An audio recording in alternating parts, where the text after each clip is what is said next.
31 ને લઈ પાડીના કલસર પાતેલા ચેકપોસ્ટ ઉપર દમણથી દારૂનો નશો કરીને આવતા વાહન ચાલકો સામે પોલીસે લાલાક કરી। 31 ને ધ્યાને લઈ પાડીના કલસર પાતેલા ચેકપોસ્ટ ઉપર દમણથી દારૂનો નશો કરીને આવતા ડ્રિંક એન્ડ ડ્રાઈવ કરતા પોલીસે ચેકિંગ હાથ ધરતા નશાખોરોમાં ફફડાટ વ્યાપી ગયો હતો। પાડી પોલીસ મથકના પીઆઈની ટીમે તપાસ હાથ ધરી 31 ડિસેમ્બરે દારૂ પીને વાહન ચલાવી કોઈ અકસ્માતનો ભોગ ન બને અને શાંતિથી પોતાના ઘરે પહોંચી શકે તે માટે વાહન ચેકિંગ સ્પેશિયલ ડ્રાઈવ ચલાવ્યું હતું।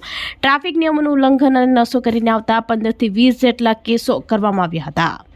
વલસાડ જિલ્લા પોલીસ વડા ડોક્ટર કરણરાજ વાઘેલાના માર્ગદર્શન હેઠળ અને સૂચના મુજબ પારડી પીઆઈજીઆર ગઢવીની ટીમે ચેકિંગ તપાસ હાથ ધરી હતી। સમગ્ર દેશ દમણથી ગુજરાતમાં પ્રવેશ કરતા વાહન ચાલકોની તપાસ કરવામાં આવી હતી।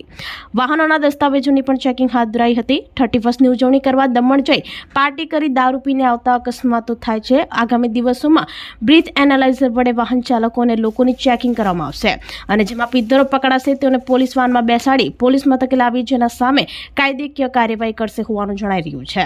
છેલ્લા 4 દિવસમાં પારડી પોલીસે 40 જેટલા અને આજરોજ 15 થી 20 મળી 50 થી વધુ કેસો કરવામાં આવ્યા છે। 31 ડિસેમ્બર સુધી આ વાહન ચેકિંગ અભિયાન સતત ચાલુ રહેશે।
આપણી સંકલ્પ ન્યૂઝ ચેનલને સબસ્ક્રાઇબ અને લાઇક કરો, બેલ આઇકન દબાવો જેથી આવનાર ન્યૂઝ અપડેટ્સની નોટિફિકેશન આપના મોબાઈલ પર સૌથી પહેલા પહોંચે।